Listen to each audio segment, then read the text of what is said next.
কেমন করে জপ করতে হয়।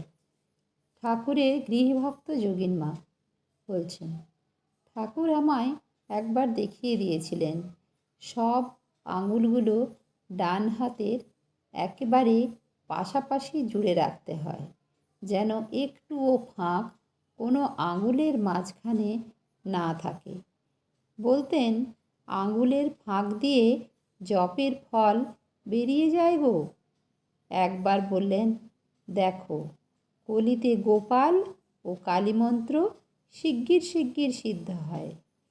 এমন মজা মাঝে মাঝে দেখেছি, যে কথা জিজ্ঞেস করব বলে মনে মনে ঠিক করে গেছি, তার কাছে ঠিক সেই কথাই অপর কেউ পারলে আর পাকে প্রকারে আমার সব সন্দেহ মিটিয়ে দিলেন।